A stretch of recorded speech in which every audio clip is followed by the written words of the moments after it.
Hello students, welcome to Dhalsar classes.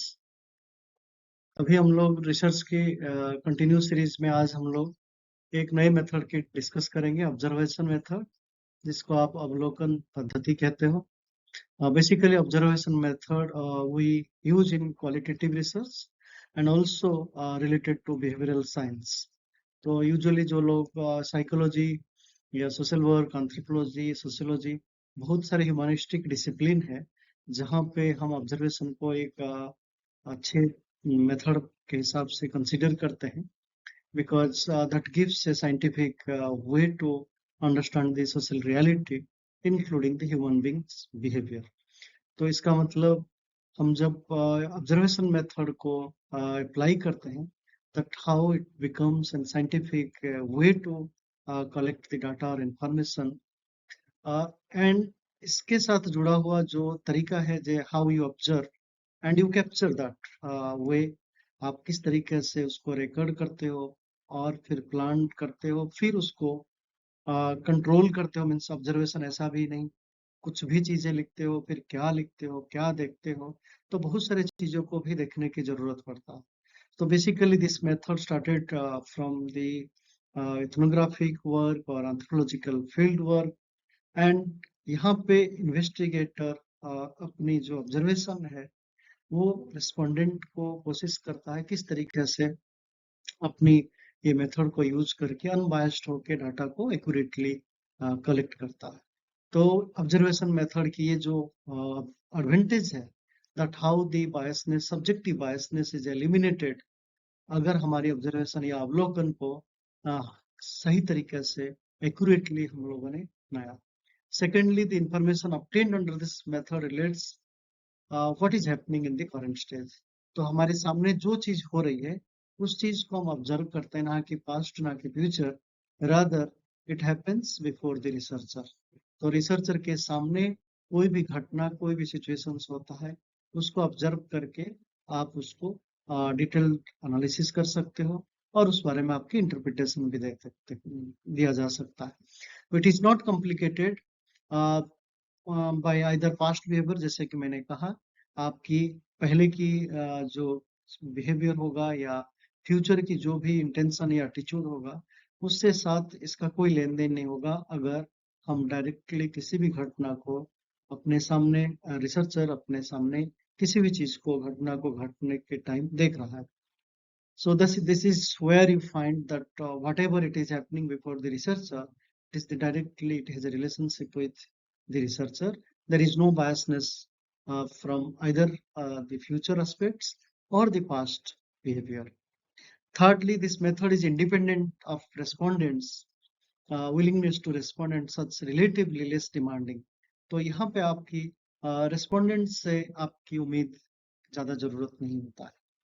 जब आप observe कर रहे हो घटना किसी भी गांव में, किसी भी शहर में या स्लम में, जहां पे भी आप स्टडी कर रहे हो, so you are not dependent on the respondents behaviour और respondents response, so you are directly observing part of the field. You are something doing with the exact जो आपके सामने घटना हो रही है। तो यहाँ पे आपकी जो रेस्पोंडेंट होंगे उसके ऊपर उतना डिपेंडेंट आप नहीं हो। अगर हम टाइप्स ऑफ ऑब्जर्वेशन की बात करते हैं, एक स्ट्रक्चर्ड ऑब्जर्वेशन और एक अनस्ट्रक्चर्ड ऑब्जर्वेशन की बात करें, तो इनके सब स्ट्रक्चर्ड ऑब्जर्वेशन, यहाँ पे आपके पास जो चीज जरूरत है, आपकी डाटा जिस चीज के ऊपर रिलेटेड है। For example, I give an example, आपको जरूरत है गांव की स्कूल बच्चों की बिहेवियर या उनकी कंडीशंस अर्ली मॉर्निंग टू लेके स्कूल टाइम तक। सो दैट मीन्स आपकी ऑब्जर्वेशन स्कूल बच्चे जब से स्कूल जाने की तैयारी, घर से लेके स्कूल तक, फिर स्कूल के अंदर, फिर घर से आने के बाद। तो यहाँ पे आपकी अवलोकन एक फिक्स्ड क्राइटेरिया के साथ जुड़ा हुआ है, जो आपने सिलेक्ट किया है।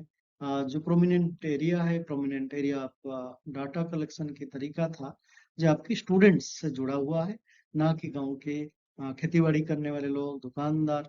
तो ये सारे ऑब्जर्वेशन को आपने साइड रखा। Structured means it is very much applicable to the students, जो चिल्ड्रन स्कूल जा रहे हैं, उसके ऊपर उनकी ऑब्जर्वेशन, ये लोग कैसे जाते हैं, सुबह कौन उनके घर वालों की फोर्स से जाते हैं, या आराम से जाते हैं, या रोते-रोते जाते हैं, या जाना नहीं चाहते हैं, फिर स्कूल में जाके क्या करते हैं। तो ये आपकी जो ऑब्जर्वेशन होगा, यू आर फोकस्ड और structured with respect to the students और the childrens those who are school going. Second, unstructured observation, जहाँ पे कोई फिक्स्ड तरीका नहीं है आपकी ऑन द स्पॉट किसी भी ऑब्जर्वेशन को आप अपनी रिसर्च से जोड़ सकते हो।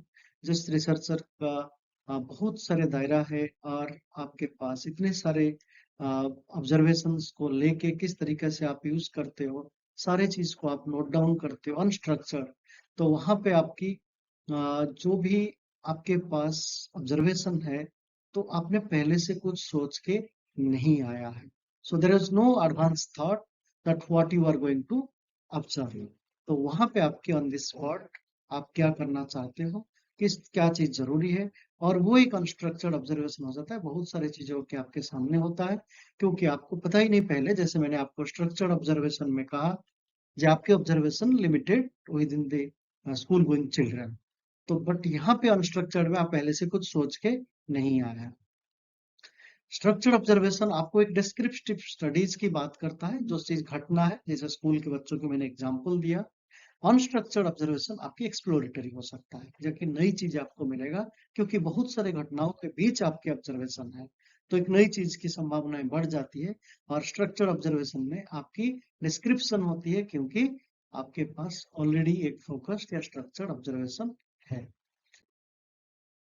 इसके अलावा हम लोग पार्टिसिपेंट ऑब्जर्वेशन, जब आप एंथ्रोपोलॉजिकल फील्ड वर्क में बहुत सारे रिसर्चर्स जो पार्टिसिपेंट ऑब्जर्वेशन को primary way of collecting information, specially from the primitive community और ट्राइबल कम्युनिटी, तो वेस्टर्न एंथ्रोपोलॉजिस्ट, ज्यादातर यूरोपियन एंथ्रोपोलॉजिस्ट, सभी लोग कोशिश किया है पार्टिसिपेंट ऑब्जर्वेशन के माध्यम से एक इनसाइडर पर्सपेक्टिव मिल जाता है, because the observation as an outsider and observation as an insider, there is a difference.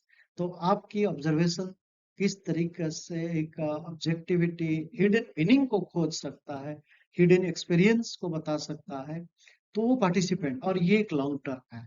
तो हमारे पास रापो एस्टेब्लिशमेंट इतने कम समय में, फॉर एग्जांपल अगर आप 1-2 महीने के लिए कहीं फील्ड वर्क करेंगे, तो आपकी पार्टिसिपेंट ऑब्जर्वेशन हो नहीं सकता है, because it needs a trust between the field and you as a researcher.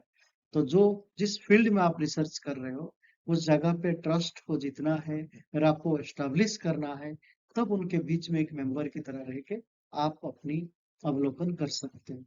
तो इस जगह पे आपके अवलोकन के माध्यम से आपको बहुत सारे नई चीजें, मीनिंग, हिडन चीजें पता चल सकता है, जहां पे आप नॉन पार्टिसिपेंट ऑब्जर्वेशन में नहीं हो सकता है।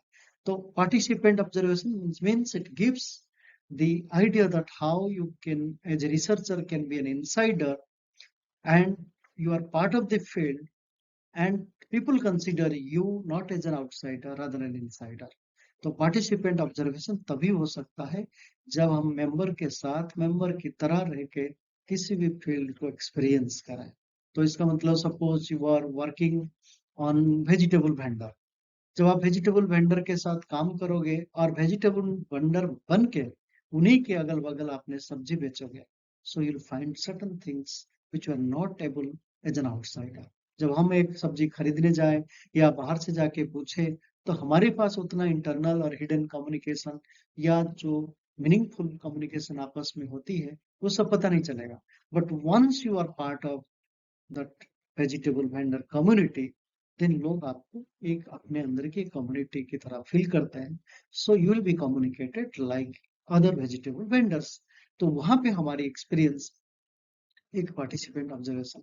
बट इसके साथ, जैसे कि मैंने कहा, that you have to, your participation is highly deep, but इस जगह पे हो सकता है there would be certain sense of losing your objectivity. तो आपकी जो वस्तुनिष्ठता है, वो यहाँ पे कम होने की चांसेस है उस रिसर्च में, क्योंकि जब आप पूरी तरह इन्वॉल्व हो जाओगे, तो your emotional attachment, your detachment as an outsider, तो आप अपनी रिसर्च की जो मूल उद्देश्य, ऑब्जेक्टिव से, वो भूलने की संभावनाएं बढ़ जाती है।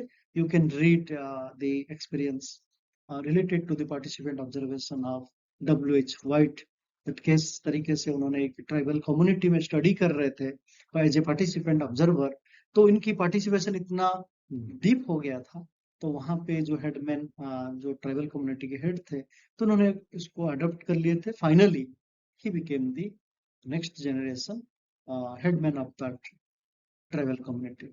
तो इसका मतलब इनकी पार्टिसिपेशन इतना डीप हो जाता है, तब आपने जो अवलोकन करने के लिए गए थे, जो रिसर्च के उद्देश्य था, वो धीरे धीरे कमजोर हो जाता है. सो यहाँ पे जो एब्सोल्यूट पार्टिसिपेंट या डीप पार्टिसिपेंट ऑब्जर्वेशन में ये एक नेगेटिविटी है जो आपको ऑब्जेक्टिविटी को मेंटेन करने में हेल्प नहीं करता है. नॉन पार्टिसिपेंट ऑब्जर्वेशन, और आप उसको अगर थोड़ा बहुत पार्शियल पार्टिसिपेंट ऑब्जर्वेशन भी करेंगे, तो वहां पे आपके ऑब्जेक्टिविटी इतना लूज नहीं होगा. Non participant observation, that your idea is not you are part of that field, you are observer but not as a member of that field. तो यहाँ पे आपकी एक्सपीरियंस को पार्टिसिपेशन के साथ नहीं, एक आउटसाइडर की तरह आपकी ऑब्जर्वेशन एक्सपीरियंस को काउंट किया जाएगा. तो ज्यादातर हम लोग सोशल साइंटिस्ट क्या करते हैं, नॉन पार्टिसिपेंट ऑब्जर्वेशन या हम लोग पार्शियल पार्टिसिपेंट ऑब्जर्वेशन करते हैं. फिर भी partial participant observation you need more time unlike non participant observations. तो ये जो भागीदारी अवलोकन और बिना भागीदारी हो के अवलोकन, ये दोनों के बीच में डिफरेंसेस तभी पता चलेगा because you need how much time you give in the field. आप अपनी फील्ड वर्क में कितने समय आप देते हैं, और वो आपकी डिपेंड करता है आपकी पार्टिसिपेशन की लेवल. कम समय में हम कम पार्टिसिपेंट कर सकते हैं, कम घुल मिल सकते हैं, हमारी रापो एस्टेब्लिशमेंट कम हो सकती है, बट लंबे समय अगर किसी फील्ड में आप रहते हैं, so there is a chance that you can be a part of that field, people will consider you a part of that community. So ये आपके लिए एक पॉजिटिव भी हो सकता है for your getting in inner meanings of the field, but negative ये हो सकता है. तो एब्सोल्यूट पार्टिसिपेशन में कहीं ना कहीं आप एक इमोशनल अटैचमेंट हो जाता है, you will lose the objectivity of the research. जब हम अनकंट्रोल्ड ऑब्जर्वेशन की बात करते हैं, एक नेचुरल सेटिंग में हम कुछ भी ऑब्जर्व करते हैं, तो इसका मतलब हमारी ऑब्जर्वेशन का कोई सीमा, कोई लिमिटेशंस नहीं है. So it can be part of a natural setting. तो आप कुछ भी देख रहे हो चारों तरफ विदाउट एनी पर्टिकुलर ऑब्जेक्टिव्स. तो ऑब्जर्वेशन किसी भी नेचुरल सेटिंग में जब आपकी अवलोकन होती है, जहाँ पे कोई स्पेसिफिक कंटेक्स्ट, स्पेसिफिक क्वेश्चनियर या स्पेसिफिक इंटरव्यू या स्पेसिफिक स्टेक होल्डर्स, वो जो ऑब्जर्वेशन नहीं है, कुछ भी हो सकता है. जंगल से लेके नॉर्मल चीजें या किसी भी इंसान किस तरीके की सिचुएशन में हो, जो नेचुरल जैसे एग्जिस्ट कर रहा है, उसको आप ऑब्जर्व करते जा रहे हैं.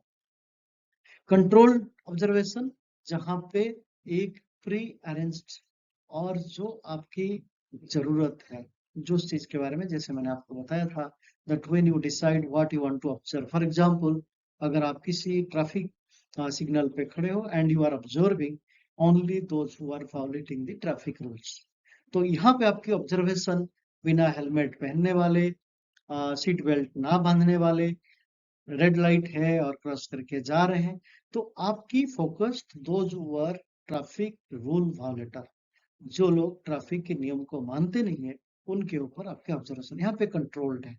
बट उस जगह पे अगर अनकंट्रोल्ड होगा, anything happens in A traffic light, भीख मांगने वाला, झगड़ा होने वाला, चाय पीने वाला वहां खड़ा हुआ, कोई ट्रैफिक क्रॉस कर रहा है, कोई हॉर्न बजा रहा है, कोई पुलिस चालान काट रहा है, कोई एक्सीडेंट हो रहा है, किसी के साथ कोई बहस हो रही है. So it can be anything when it is uncontrolled observations. Thank you. Thank you for watching Dhal Sir classes.